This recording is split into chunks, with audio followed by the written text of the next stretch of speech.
10 wins in the World Series. No pitcher in more than 60 years has matched that number. It sounds like the record of a man who was always trusted, always chosen, always handed the ball when everything was on the line.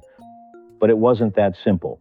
On the night his team needed him most, in the decisive 1960 World Series match, Whitey Ford was on the bench, not injured, not sick, simply not selected for a strange and comical reason.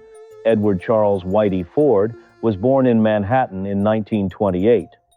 When the boy turned 5, the family moved across the river to Astoria, Queens, a crowded working-class patchwork of Irish, Italian, and Polish families, and it was there that his baseball education truly began. Young Ford learned the game with a broomstick and a rubber ball, smacking it against brick walls up and down the block, the way thousands of city kids did in that era.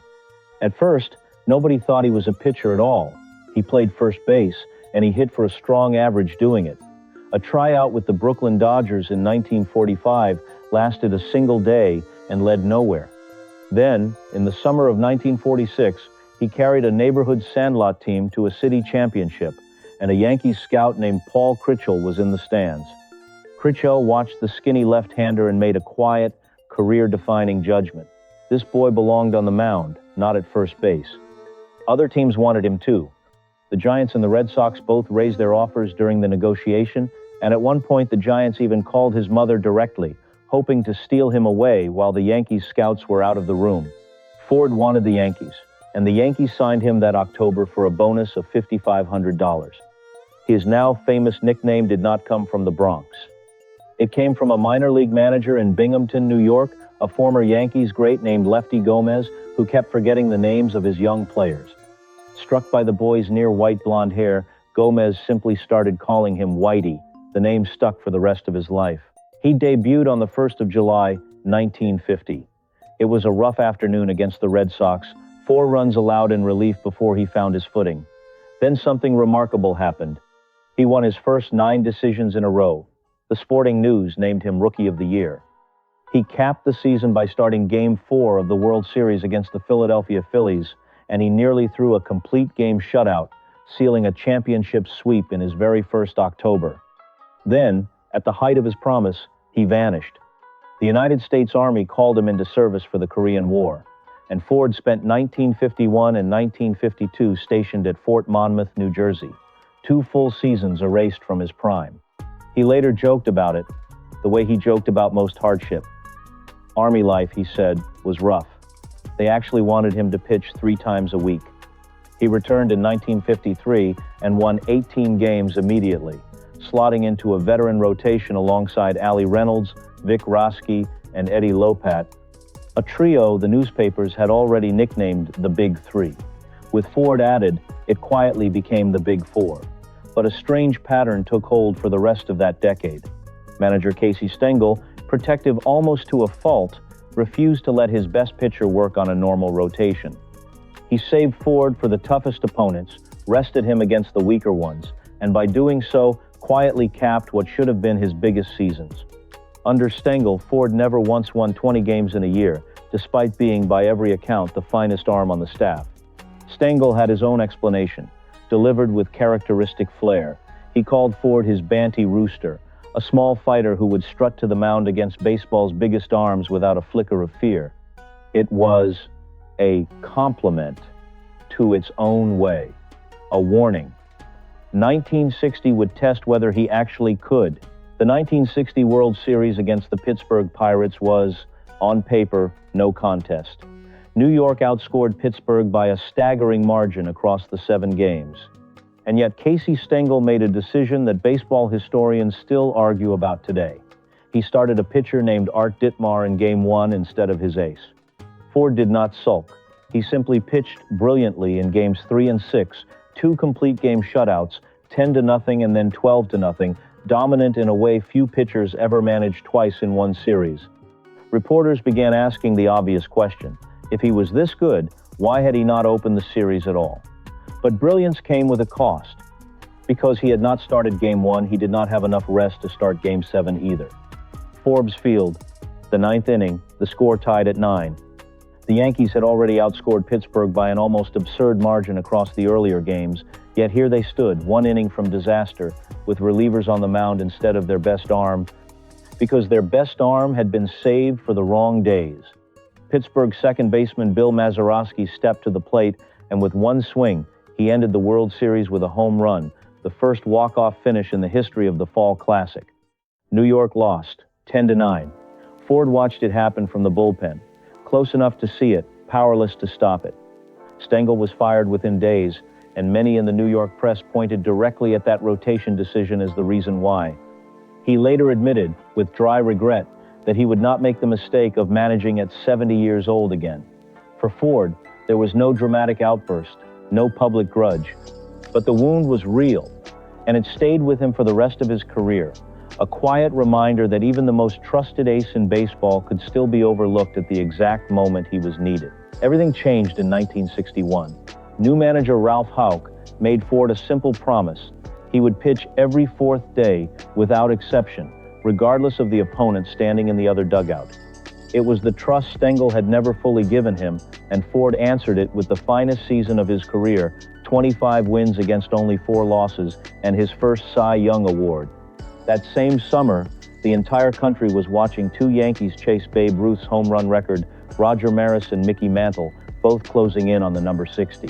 Almost unnoticed beside that spectacle, Ford was quietly stalking a Ruth record of his own, one set more than 4 decades earlier, when Ruth himself had been a pitcher rather than a slugger. 29 2/3 consecutive scoreless innings in World Series play, nobody had come close in over 40 years. Game 1 of the 1961 World Series against the Cincinnati Reds. Ford on the mound, calm as ever, working batter after batter, inning after inning. He carried a shutout into Game 4 days later, and on the 8th of October, he retired the Cincinnati lineup in order through the 3rd, quietly passing Ruth's mark without ever changing his expression. By the time an injury finally forced him out of the game, his streak stood at 32 innings, and it would ultimately reach 33 2/3 before a run finally crossed the plate the following year, a record from 1918, gone. Asked about it afterward, Ford delivered one of the driest lines in World Series history. It had been, he said, a bad year for the Babe. He was talking about Maris and himself in the same breath, 2 Yankees quietly dismantling the same ghost in the same season. He was named World Series Most Valuable Player. A reporter later asked him, half joking, what salary he planned to demand for the following year. $100,000, Ford answered, then turned to his general manager sitting nearby and added that he would gladly split it with his relief pitcher, Luis Arroyo. Even at his absolute peak, he could not resist a punchline. Ralph Houck later called him simply the greatest pitcher he had ever seen, a man with a pitch ready for every hitter in every situation.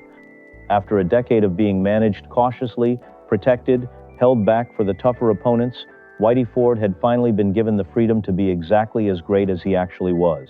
Years after he retired, he finally told the truth about how he survived his later seasons, and the confession is almost too colorful to believe.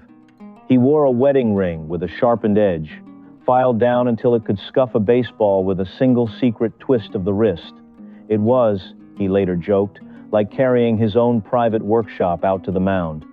When umpires finally caught on to the ring, his catcher Elston Howard simply began scraping the ball against a sharpened buckle on his own shin guard instead. And then there was the mud, worked into the leather with groundskeepers' quiet cooperation until the ball dipped and darted in ways no batter could predict. Teammate Jim Bouton later wrote that the pitch could sink, sail, and practically sing on its way to the plate. About the 1963 World Series alone, Ford admitted he had used enough mud to build a dam. He even confessed, years later, to doctoring a ball during an All-Star game just to strike out Willie Mays, a debt he apparently felt he owed after running up a sizable tab at a golf shop on Mays' own team owner's dime. There was also a homemade concoction of oils and rosin kept in a small roll-on bottle. Teammate Yogi Berra, the story goes, once grabbed it by mistake, thinking it was deodorant, and found his arms stuck fast to his sides. Off the field, his circle was just as colorful. Ford, Mickey Mantle, and Billy Martin became inseparable, forever finding trouble at Manhattan nightclubs.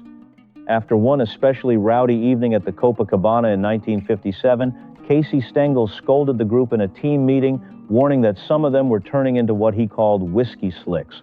The nickname stuck, shortened simply to Slick, and it followed Ford for years. The fallout from that single night was real. Billy Martin was traded away within a month, and when the group was questioned about the brawl, Mantle famously told the grand jury that a cartoon cowboy and his horse must have kicked the injured man in the head. The case was dismissed within the hour, but on the mound, that mischief disappeared completely. Catcher Elston Howard watched Ford operate under the highest pressure imaginable and gave him the nickname that would outlast every other one. He called him the chairman of the board, a man who ran his half of the game with the calm, total authority of an executive presiding over a boardroom, whatever chaos surrounded him off the field. By 1963, Ford was still the American League's best pitcher, 24 wins that season alone. Then a young Dodgers left-hander named Koufax faced him twice in that October's World Series, and twice Koufax won. 15 strikeouts in the opener alone, a new World Series record. The Yankees were swept in 4 straight games, their first sweep in nearly 4 decades. A new era had arrived, and for the first time, Ford looked like part of the old one. During that same World Series, Ford's left hand had begun going numb. Doctors eventually found the cause. An artery near his shoulder was almost completely blocked, starving his pitching arm of blood. His catcher later described the strange sight of Ford's jersey, soaked with sweat down the right side on a hot afternoon, while the left side stayed almost completely dry. He underwent surgery once in 1964, then again in 1966, when doctors took a length of artery from his own thigh and grafted it beneath his shoulder. He later admitted he feared it might be the end, and said plainly that he had no interest in staying on as a roster spot filler, in his words, a hanger-on. Unless he could still contribute, he did not want to remain. Ford, characteristically, also tried to laugh the ordeal off, joking that he was the only ball player who could stretch a 5-day deodorant pad across 10. But the arm never fully recovered, and on the 30th of May, 1967, in front of a crowd of more than 40,000, he stood at Yankee Stadium and announced his retirement, fighting back tears he had never once shown on the mound. He came in wearing a cheap suit, he told the crowd, and he was leaving in a much finer one, so it had, in the end, been a good trade. Life afterward brought a sorrow far heavier than any lost game. In 1999, his son Thomas passed away suddenly from a heart condition, a loss that friends said changed something permanent in him. In his son's memory, the family later established the Whitey Ford Children's Foundation, quietly turning private grief into lasting help for others. In his final years, he also lived with the slow fog of Alzheimer's disease, a cruel irony for a man once famous for a mind sharper than anyone else's on the field. On the 8th of October, 2020, Whitey Ford quietly slipped away at his home on Long Island at the age of 91. He was watching the Yankees play a playoff game at the exact moment, surrounded by Joan, his wife of 69 years, and the rest of his family.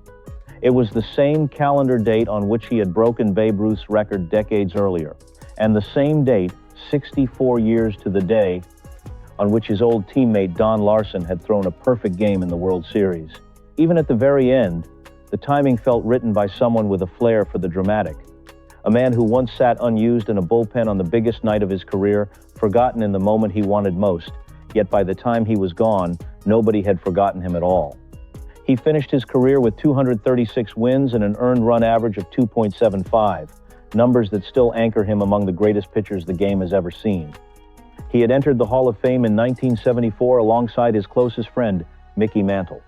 The night before the ceremony, while Mantle went off to play pool with his family downstairs, Ford stayed quietly in his hotel room, still polishing his speech.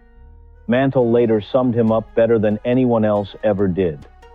"It never bothered Whitey," he said, no matter how high the stakes were.